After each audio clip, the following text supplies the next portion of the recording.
Time ಎದ್ದಿಟ್ಕೊಳ್ಬೇಕು. ದಯಮಾಡಿ ಎಲ್ಲ time ಎದ್ದಿಟ್ಕೊಳ್ಬೇಕು. ಪರಮ ಪೂಜ್ಯರ ಆಗಮನ ಆಗ್ತಾ ಇದೆ. ಈ ನಮ್ಮ ಶ್ರೀ ಸಂಗಮೇಶ್ವರ ಜಾತ್ರಾ ಮಹೋತ್ಸವ ಹಾಗೂ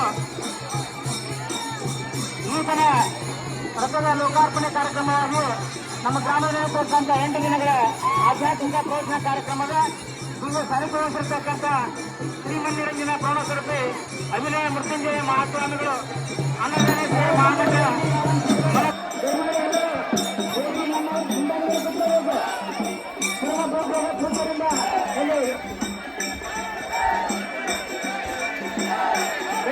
ಪೂಜೆ ಮಾಡ್ತಕ್ಕಂಥ ತಾಯಿಗಳು ರೆಡಿ ಇರಬೇಕು. ಪೂಜೆ ಮಾಡ್ತಕ್ಕಂಥ ತಾಯಿಗಳು ರೆಡಿ ಇರಬೇಕು. ವೇದಿಕೆ ಮುಂದೆ ನಿಲ್ಲಬೇಕು. ಪೂಜೆ ಮಾಡ್ತಕ್ಕಂಥ ಈ ತಾಯಿಗಳು ವೇದಿಕೆ ಮುಂದೆ ನಿಲ್ಲಬೇಕು.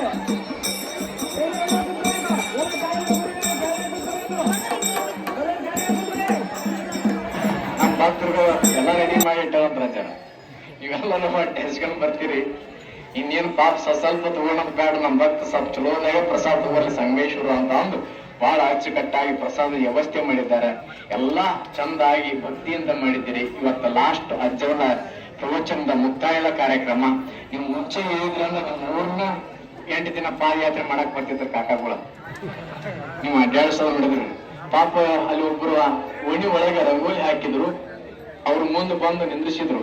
ಯಾಕೆ ಅಂದೆ, ಯಪ್ಪ ನೀವೆಲ್ಲಾ ಮೇನ್ ಓಣಿ ಹಿಡ್ಕೊಂಡು ಹೊಂಟ್ರಿ, ನಾವೆಲ್ಲ ಕಷ್ಟಪಟ್ಟು ಭಕ್ತಿ ಅಂತ ಗುರುಗಳು ಬರ್ತಾರ ರಂಗೋಲಿ ಹಾಕಿವಿ, ನೀವು ಬರ್ಲಿಲ್ಲ ಅಂದ್ರೆ ನೀವು ಮುಂದೆ ಬಿಡಂಗಿಲ್ಲ ಅಂತ ಎತ್ಕೊಂಡ್ಬಿಟ್ರು. ಕಾರಣ ಏನು ಅಂತ ಅಂದ್ರೆ ಅವ್ರಿಗೆ ಅಂದಿ ಬ್ಯಾಡಪ್ಪ ಹೋಗೋದ್ ನಡ್ರಿ ಅಂತ ಅಂದೆ. ಯಪ್ಪ ನೀವ್ ಹೊಳ್ಳಿ ಹಿಡ್ಕೊಂಡ್ ಬರ್ಬೇಕಂದ್ರೆ ಅಜ್ಜಾರಲ್ಲಿ ಸಿಗ್ಬೇಕು. ಈ ಒಂದ್ ಏನೋ ಇವಾಗ ಸಂಗಮೇಶ್ವರನ್ನ ಪ್ರತ್ಯಕ್ಷ ಇಲ್ಲಿ ಬರ್ತಾರ. ಯಾರು 2 ಸಲ ಬರ್ತಾರ ಅಂತ ತಿಳ್ಕೊಂಡ್ರಿ ನೀವು? ಯಾರು ಬರಂಗಿಲ್ಲ. ಜಸ್ಟ್ ವಿಸಿಟ್ ಮಾಡಿವಿ ನಾವು, ಯಾತ್ರಿಕರು ನಾವು. ದಿವ್ಯ ಕ್ಷೇತ್ರ ಈ ಲೋಕ. ಜಸ್ಟ್ ನಾವೆಲ್ಲ ಯಾತ್ರೆ ಮಾಡಕ್ ಬಂದಿವಿ. ಯಾತ್ರೆ ಮುಗಿಸ್ಕೊಂಡು ಹೋಗೋದ್ರೊಳಗೆ ಹೆಂಗ್ ಹೋಗ್ಬೇಕು ಅಂದ್ರೆ 4 ಮಂದಿಗೆ ಬೆಳಕಾಗಿ 4 ಮಂದಿಗೆ ಒಳ್ಳೇದನ್ನ ಮಾಡಿ ಹೆಂಗ್ ಹೋಗ್ಬೇಕು ಅಂದ್ರೆ ಒಂದ್ ಸಣ್ಣ ಕಥೆ ಹೇಳಿ ನನ್ನ ಮಾತು ಮುಗಿಸ್ತೀನಿ. ಒಂದು ಮನಿಗ್ ಬೆಂಕಿ ಹತ್ತಿತ್ತು. ಬೆಂಕಿ ಹಚ್ಚೋರು ಯಾವತ್ತು ದೊಡ್ಡವರಾಗುದಿಲ್ಲ ಅಂತ ತಲೆಗಿಟ್ಕೊಡ್ರಿ. ಯಾರ ಬೆಂಕಿ ಹಚ್ತಾರ ಅವ್ರು ಯಾವತ್ತು ದೊಡ್ಡವರಾಗಂಗಿಲ್ಲ. ಹಿಂಗಾಗಿ ಬೆಂಕಿ ಪಟ್ಟಣದ ರೇಟ್ ಒಟ್ಟ ಏರಿಲ್ಲ. ಅದ್ರ ಬೆಲೆ ಎಟ್ಟೈತೆ ಅಂತ ಮಾಡಿದ್ರಿ, ₹100 ಐತಿ. ₹100 ಯಾಕೈತಿ ಅಂದ್ರೆ ಅದು ಬೆಂಕಿ ಹಚ್ಚು ಕೆಲಸ ಮಾಡ್ತೈತಿ. ನಿಮ್ ರೇಟ್ ₹100 ಅಂತ ತಿಳ್ಕೊಬೇಕು ನೀವು. ಯಾವರ ಅಂತ ಕೆಲಸ ಮಾಡ್ತಾವ ಅಂದ್ರೆ ಅವ್ರ ರೇಟ್ ಎಷ್ಟು ಅಂದ್ರೆ ₹100 ಅಂತಾನೆ ತಿಳ್ಕೊಬೇಕು. ಯಾವಾಗ ಪಟ್ಟಣ ತಗೊಂಡು ದೀಪ ಹಚ್ಚು ಕೆಲಸ ಮಾಡ್ಯಾವ ಅದು ಕೋಟಿ ಬೆಲೆ ಬಾಳುವಂತ ವಸ್ತು ಅಂತ ತಿಳ್ಕೊಬೇಕು ನಾವೆಲ್ಲ. ವಿಚಾರ ಮಾಡ್ರಿ. ಬೆಂಕಿ ಹತ್ತಿತ್ತಲ್ಲ, ಬೆಂಕಿ ಹತ್ತದಾಗ ಅಗ್ನಿಶಾಮಕ ದಳದವರು ಬಂದ್ರು. ಅದ್ರ ಜೊತೆಗೆ ಎಲ್ಲರೂ ಕೂಡ್ಕೊಂಡು ನೀರು ತಮ್ಗೆ ಹೆಂಗ್ ಬೇಕು ಹಂಗಂಗ ಆರ್ಸಕತ್ತಿದ್ರು. ಆರಿಸುವಂತ ಸಂದರ್ಭದೊಳಗ ಒಂದ್ ಸಣ್ಣ ಗುಡ್ಡಿ ಗಿಡದಾಗ ಕುಂತಿತ್ತು, ಒಂದು ಕಾಗಿನೂ ಕುಂತಿತ್ತು. ಗಿಡದಾಗ ಕುಂತ ಗುಬ್ಬಿ ಕಾಗಿ ಅಷ್ಟು ದೊಡ್ಡದಿದ್ರು ಅದೇನು ಹೋಗಿ ನೀರು ಹಾಕ್ಲಿಲ್ಲ.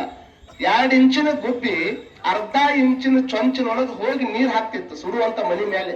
ಅವಾಗ ಅದು ಕೇಳ್ತದ ಕಾಗಿ, sparrow, how will you stop the fire? You are so small. ನೀ ಬಾಳ ಸಣ್ಣವದಿ.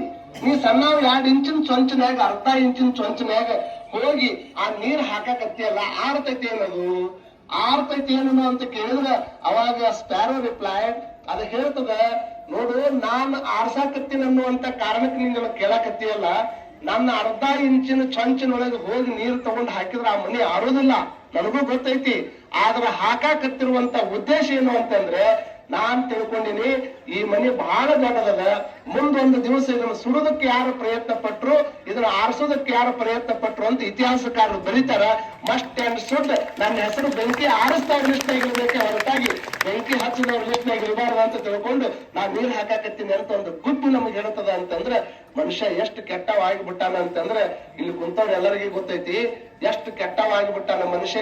ಎಷ್ಟೆಲ್ಲಾ ಪುರಾಣ ಹೇಳ್ತಾರ, ಇಷ್ಟೆಲ್ಲಾ ಪ್ರವಚನ ಕೇಳ್ತಾರೆ, ಆದ್ರೂ ಸಹಿತ ತಮ್ಮ ಕೆಲಸವನ್ನು ತಾವು ಬಿಡಂಗಿಲ್ಲ.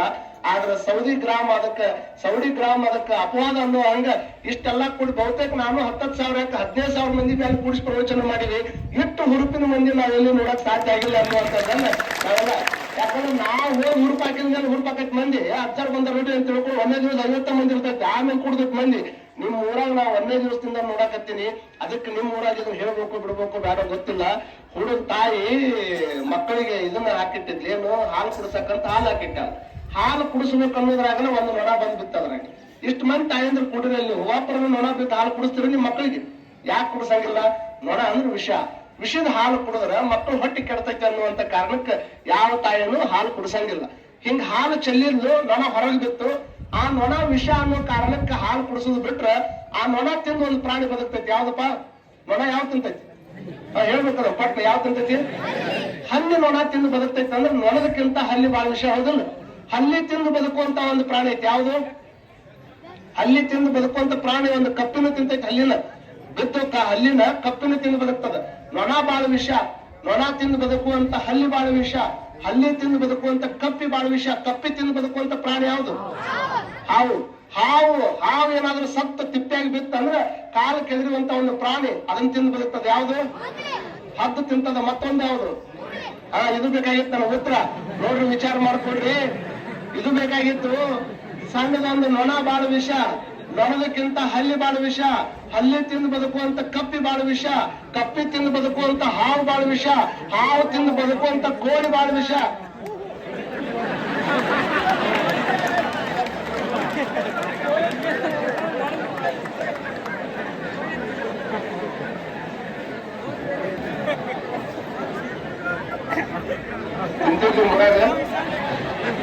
ಇಲ್ಲ ಅದು ನಾವು ಬಂದಾಗಿದ್ದ ನೋಡಕತ್ತೀವಿ. ಒದರಾವ ನಮ್ಮ ಊರಾಗಿರು ಅವಕ್ಕೂ ಗೊತ್ತಾಗೈತಿ. ಒದರಿದ್ರೆ ನಮ್ಮನ್ನು ಒಯ್ತಾರ ಅನ್ನೋದು ಗೊತ್ತಾಗೈತಿ ಅವಕ್ಕೆ. ಹಿಂಗಾಗಿ ಶ್ರಾವಣ ಮಾಸದ ಗಟ್ಟ ಒದರ್ತಾವ ಹೊರಗೆ ಬಂದು. ಕಾರಣ ಇಷ್ಟ ತಿಳ್ಕೊಬೇಕು, ಚೇಳಿನ ಕೊಂಡಿ ತೆಗೆದು ಬಿಟ್ರೆ ಚೇಳಿ ಏನು ಮಾಡಂಗಿಲ್ಲ. ಹಾವಿನ ಹಲ್ಲು ತೆಗೆದು ಬಿಟ್ರೆ ಹಾವು ಏನು ಮಾಡೋದಿಲ್ಲ. ಮತ್ ಮನುಷ್ಯನ ಯಾವ ಕೊಂಡಿ ತೆಗೆದ್ರೆ ಮನುಷ್ಯ ಶುದ್ಧಕ್ಕನಪ್ಪ? ಯಾವ ಕೊಂಡಿ ತೆಗಿಬೇಕು? ಒಂದು ಇದಕ್ಕೆ ಯಾವ ಕೊಂಡಿನೂ ತೆಗೆದ್ಬೇಕಾಗಿಲ್ಲ. ಇಷ್ಟು ಚಂದ ಕುತ್ಕೊಂಡು ಇಷ್ಟು ಆಧ್ಯಾತ್ಮ ಗುರುಗಳು ಬಂದಾರ ಅಂದ್ರೆ, ಯಾವ್ದಾರ ಒಬ್ಬ ರಾಜಕಾರಣಿ ಬರ್ತಾರಂದ್ರೆ ಇಷ್ಟು ಸ್ವಾಗತ ಮಾಡಂಗಿಲ್ಲ. ಹರಕ್ ಬಟ್ಟೆ ಹಾಕೊಂಡು, ಕಾವಿ ಬಟ್ಟೆ ಹಾಕೊಂಡು ಬಂದು ಒಬ್ಬ ಮಹಾತ್ಮಗೆ ಮಾತ್ರ ಇಂತಹದೊಂದು ಸನ್ಮಾನ ಸಿಗ್ತೈತೆ. ಅವರಿಗಾಗಿ ಇಲ್ಲ ನಮ್ಗೆ ಏನು ಸಿಗ್ಲಿಕ್ಕೆ ಸಾಧ್ಯವಿಲ್ಲ ಅನ್ನುವಂಥದ್ದು. ನಿಮ್ಮ ಪ್ರೀತಿಯನ್ನ ಎಷ್ಟು ಹಾಡಿ ಹೊಗಳಿದ್ರು ಸಹಿತ ಕಡಿಮೆನ. ಹಾಗಾಗಿ ನಿಮ್ ಪ್ರೀತಿ ಬಗ್ಗೆ ಎರಡು ಮಾತಿಲ್ಲ. ಇದೇ ರೀತಿ ನಿಮ್ಮ ಸೌಡಿ ಗ್ರಾಮದ ಒಂದು ದೊಡ್ಡ ಗುಟ್ಟು ಏನಾಗಿರ್ಬೇಕಂತಂದ್ರೆ, ಬೇಕಾದ ರಾಜಕೀಯ ಮಾಡ್ರಿ, ಮತ್ತೊಂದು ಮಾಡ್ರಿ, ಮುಗದೊಂದು ಮಾಡ್ರಿ, ಊರ ಧಾರ್ಮಿಕತೆ ಬಂದೈತಂದ್ರ, ಊರ ಅಭಿವೃದ್ಧಿ ಬಂದೈತಂದ್ರ ಇದ ಒಕ್ಕಟ್ಟನ್ನು ತೋರಿಸಿದ ಸೌಡಿ ಕರ್ನಾಟಕದಾಗ ಹೆಸರಾಕೈತೆ ಅನ್ನುವಂಥದ್ದನ್ನ ನಾವೆಲ್ಲ ಅರ್ಥ ಮಾಡ್ಕೋಬೇಕಾಗ್ತದೆ. ಸೌದಿ ಕರ್ನಾಟಕದಾಗ ಹೆಸರಾಕೈತೆ. ಹಂಗ ಹೆಸರು ಮಾಡೋದಕ್ಕೆ ನಾವೆಲ್ಲ ಬದುಕದವ್ರು ಅನ್ನುವಂತ ಮಾತನ್ನ ಈ ಸಂದರ್ಭದಲ್ಲಿ ಹೇಳಿ, ಆ ಓಣ್ಯಾಗ ಈ ಓಣ್ಯಾಗ ಬಂದಿಲ್ಲ ಅಂತ ಯಾರು ಅನ್ಕೊಳಕ್ ಹೋಗ್ಬೇಡ್ರಿ. ಮತ್ತೆ ನಮ್ಮ ಟೈಮ್ ಇದ್ದಾಗ ಮನಿ ಬಾಗಿಲು ಮಠ ಬಂದು ಹೋಗ್ತೀವಿ ಅನ್ನುವಂತ ಮಾತನ್ನ ಮತ್ತೊಮ್ಮೆ ನಿಮ್ಮೆಲ್ಲರೂ ಕಲಿಸಿ, ಮತ್ತಿಷ್ಟಕ್ಕೆ ಪ್ರವಚನ ಮುಗ್ದೈತೆ ಅಂತ ತಿಳ್ಕೊಂಡ್ರೆ ಮತ್ತ ರಾತ್ರಿ ಐತಿ ಎಲ್ಲಾರು ಕೂಡ್ಕೊಂಡು. ಈಗ ನೋಡ್ರಿ, ನಾವು ರಾಜು ಹೇಳ್ತಾನ ಕಿವ್ಯಾಗ 3.5 ಕ್ವಿಂಟಲ್ ಮಾದಲಿ ಮಾಡಿಸಿವ್ರಿ ಅಜ್ಜಾರ. ಇವತ್ತು ಭಜನಾ ತಗೊಂಡು ಮೆರವಣಿಗೆ ಮಾಡ್ಕೊಂಡ್ಬಿಡ್ತೀವಿ. ಆಯ್ತಾಳಪ್ಪ ಹಂಗ ಅಟಕ್ ಸಂಬಳಿಲ್ ಮತ್ತ ಈ ಸದ್ದ ಕೊಡಾಕ 15 ಕ್ವಿಂಟಲ್ ಕಲ್ಲಂಗಡಿ ಹಣ್ಣು ತರಿಸಿವ್ರಿ ಅಜ್ಜಾರ ಅಂತ ಅಂದ್ರ ಅವ್ರು. 15 ಕ್ವಿಂಟಲ್ ಅನ್ಬಿಡ್ಲಿ ಸುಮ್ಮನೆ ಅಲ್ಲಿ ಮತ್ತ ಅದನ್ನ ಮಾಡಿಸಿವ್ರಿ ಇದನ್ನ ಮಾಡಿಸಿವಿ. ಮತ್ತೆ ಹೇಳಿದ 5,000 ರೊಟ್ಟಿ ಮಾಡಿಸಿವ್ರಿ ಅಜ್ಜಾರ ಅಂದವ. ರೊಟ್ಟಿ ಏನ್ ನಾ ಕೇಳಿದೆ, ರೊಟ್ಟಿ ಏನ್ ರೊಟ್ಟಿ ತಗೊಂಬಂದಿರೋ ಏನ್ ಮಿಷನ್ ಏನ್ ತಗೊಂಬಂದಿರೋ ಹೆಂಗ? ಇಲ್ಲಿಲ್ರಿ ನಮ್ಮೆಲ್ಲಾ ಅವಾಗ ಬಡದ ಕೊಟ್ರ ಅಂತಂದ್ರ. ಬಡದ್ ಕೊಟ್ರೆ ಹಂಗ ಕೊಟ್ರೆ ಹೌದಿಲ್ಲ? ನೋಡ್ರಿ, ಮಠದ ಸ್ವಾಮಿಗೆ ರೊಟ್ಟಿ ಕೊಟ್ರ ನಿಮ್ಗ್ ಗೊತ್ತಿರ್ಲಿ, ನೀವ್ ಅಲ್ಲಿ ಉಣಿಸಿದ್ರ ಅಂತ ತಿಳ್ಕೊರಿ. ಉಣಿಸುವಂತ ಪುಣ್ಯ ಎಷ್ಟು ದೊಡ್ಡದೈತೆ ಅಂತ ಗೊತ್ತಿರ್ಲಿ ನಿಮ್ಗೆ. ಬಾಳ ಮಂದಿ ಗೊತ್ತಿರ್ಲಿ, ಉಣಿಸು ಪುಣ್ಯದಾಗಿರುವಂತ ದೊಡ್ಡ ಶಕ್ತಿ ಅದ್ರಾಗನೇ ಇಲ್ಲ. ಕರ್ಣ ಗೊತ್ತಲ್ಲ ನಿಮ್? ಕರ್ಣ ಒಂದ್ಸಲ ಅವ ಎಲ್ಲಾ ಇದು ಮುಗಿದ ನಂತರದಲ್ಲಿ ನೋಡ್ರಿ ವಿಚಾರ ಮಾಡ್ಬೇಕು. ಕರ್ಣ ಹೋದ ಕೂಡಲೇನ ದೊಡ್ಡ ಕರ್ಣಗೆ ಸ್ವಾಗತ ಮಾಡ್ಕೊಂಡ್ರ ಸ್ವರ್ಗದಾಗ ಕರ್ಣ ಸ್ವಾಗತ ಮಾಡ್ಕೊಂಡ್ಮೇಲೆ ಉಣ್ಣಾಕ ಮುಂದೆ ಇಡ್ಬೇಕಾದ್ರೆ ಡೈನಿಂಗ್ ಟೇಬಲ್ ಮೇಲೆ ಬಂಗಾರ ಇಟ್ರು, ಬಂಗಾರ ಕುರ್ಚಿ ಹಾಕಿದ್ರು, ಎಲ್ಲಾ ಇಟ್ರು. ಇನ್ನೇನ್ ಅನ್ನ ತಂದು ಹಾಕ್ತಾರ ಅನ್ನೋದಾಗ ಅನ್ನ ಹಾಕಿದ ಕೂಡಲೇ ಅನ್ನ ಸಹಿತ ಬಂಗಾರದಾಗ ಹೋಗ್ಬಿಡ್ತಂತ. ಹೌದು, ಅನ್ನ ಸಹಿತ ಬಂಗಾರದ್ದಾಯ್ತು. ಅವ ಅಂದ, ಬಂಗಾರದ ಬಟ್ಲ, ಬಂಗಾರದ ಚೇರ, ಬಂಗಾರದ ಕುರ್ಚಿ ಇವನ್ ತಗೊಂಡು ಏನ್ ಮಾಡ್ಲಿ, ಹೊಟ್ಟಿಗೆ ಅನ್ನ ಬೇಕು ಅಂತ ಅಂದಾಗ ಅವಾಗ ಅಲ್ಲಿದ್ದು ಸ್ವರ್ಗದೊಳಗಿರುವಂತ ದ್ವಾರಪಾಲಕರು ಅಂದ್ರಂತೆ, ನಿನಗ ಅನ್ನ ಬೇಕಂದ್ರೆ ತಟ್ಟ್ಯಾಗ ಅನ್ನ ಕೊಡೋದಲ್ಲಪ್ಪ, ಈ ಕೈ ಐತಲ್ಲ ಅದನ್ನ ಸ್ವಲ್ಪ ಬಾಯಾಗ ಇಟ್ಕೋ, ಅದ್ರಾಗ ಅನ್ನ ಬರ್ತೈತೆ ನನಗ ಅಂದ್ರ ಅವ್ರು. ಅವ ಸುಮ್ಮನೆ ಹಿಂಗ್ ಬಾಯಾಗ ಹೊಟ್ಟೆ ಇಟ್ಕೊಂಡು ಕೂಡ್ಲೇನ ಹೊಟ್ಟೆ ತುಂಬದಷ್ಟು ಅನುಭವ ಆತಂತ. ಅವಂಗ ಅನುಭವ ಆದ್ಮೇಲೆ ಅವ ಅಂದ, ತಟ್ಟ್ಯಾಗ ಅನ್ನ ಹಾಕಿದ್ರೆ ಬಂಗಾರದ್ದಾತು, ಬಾಯಾಗ ಕೈ ಇಟ್ಕೊಂಡ್ರೆ ಯಾಕೆ ನನ್ ಹೊಟ್ಟೆ ತುಂಬ್ತು ಅಂತ ಕೇಳಿದ್ರೆ ಅವಾಗ ತೆಗೆದು ಬುಕ್ಕ ತೆಗೆದು ಹೇಳಿದಂತ, ನೋಡು ಕರಣ, ನೀ ಎಷ್ಟು ಮಂದಿಗೆ ದಾನ ಮಾಡಿ ಅಂದ್ರೆ ಎಡಗೈಯಿಂದ ಕೊಟ್ಟಿದ್ದು ಬಲಗೈ ಗೊತ್ತಾಗ್ಬಾರದಂತ ದಾನ ಮಾಡಿ, ಯಾರು ಎಂತ ಪರಿಸ್ಥಿತಿ ಒಳಗ್ ಬಂದ್ರು ಸಹಿತ ಒಟ್ಟ ಇಲ್ಲ ಅಂದಿಲ್ಲೇನು, ನಿನ್ನ ಕಡೆ ಅಷ್ಟಿರ್ಲಿಲ್ಲ ಅಂದ್ರೆ ಇಷ್ಟರ ತಗೊಂಡು ಹೋಗಂತ ಕೊಟ್ಟವನೇನು. ಇಡೀ ಜೀವನ ಪರ್ಯಂತ ಬರೀ ಬಂಗಾರನೇ ದಾನ ಮಾಡಿಬಿಟ್ಟಿ, ಯಾರಿಗೂ ಅಂತೂ ತನ್ನ ಹಾಕಿಲ್ಲೇನು.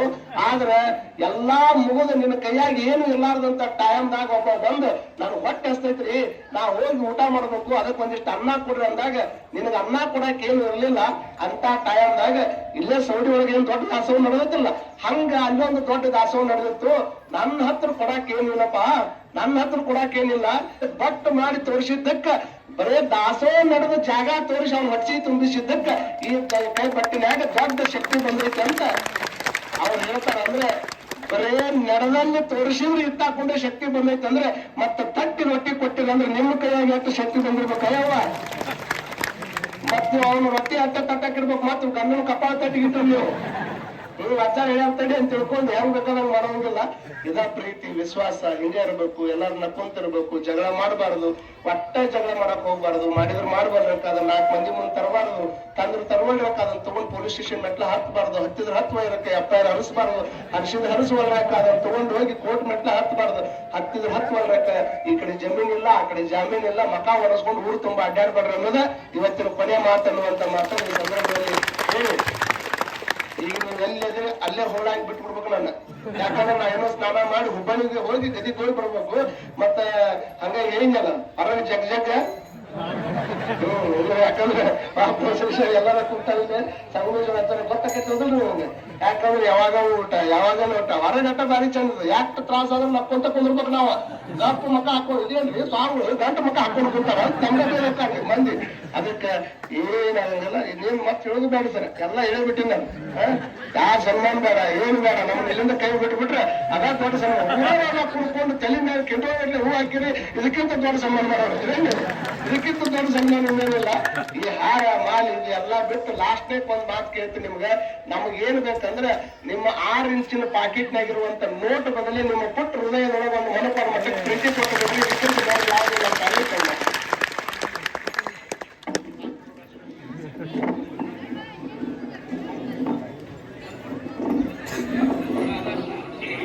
ಸದ್ಭಾವನೆ ಯಾತ್ರೆ ಮುಖಾಂತರ ತಮ್ಮ ಪಾದದ ಧೂಳಿನಿಂದ ನಮ್ಮನ್ನ ಪುನೀತರನ್ನೇ ಮಾಡಿರ್ತಕ್ಕಂಥ ಪರಮ ಪೂಜ್ಯ ಪಾದರವಿಂದಗಳಿಗೆ ಶ್ರೀ ಚೌಡೇಶ್ವರಿ ಭಜನಾ ಸಂಘದ ವತಿಯಿಂದ ಸನ್ಮಾನ ಕಾರ್ಯಕ್ರಮ ಕೇಳಬೇಕಾಗಿದೆ.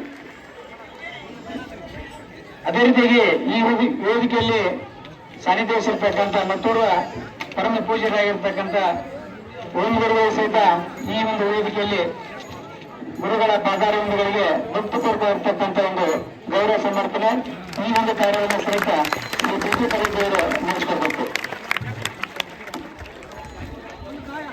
ತಮ್ಮ ದಿವ್ಯ ವಾಣಿಯ ಮುಖಾಂತರ ಧರ್ಮ ದರ್ಶನ ಮಾಡಿ ನಮ್ಮೆಲ್ಲರನ್ನು ಆಶೀರ್ವಾದ ಮಾಡಿರ್ತಕ್ಕಂಥ ಪರಮ ಪೂಜ್ಯ ಶ್ರೀಗಳಿಗೆ ಚೌಡೇಶ್ವರಿ ಭಜನಾ ಸಂಘದಿಂದ ಒಂದು ಗೌರವ ಸಮರ್ಪಣೆ. ಅದೇ ರೀತಿಯಾಗಿ ವೇದಿಕೆಯಲ್ಲಿ ಆಸೀನರಾಗಿರ್ತಕ್ಕಂಥ ಪರಮ ಪೂಜ್ಯರಾಗಿರ್ತಕ್ಕಂಥ ಶ್ರೀ ಓಂ ಗುರುಗಳಿಗೆ ಸಹಿತ ಒಂದು ಗೌರವ ಸಮರ್ಪಣೆ.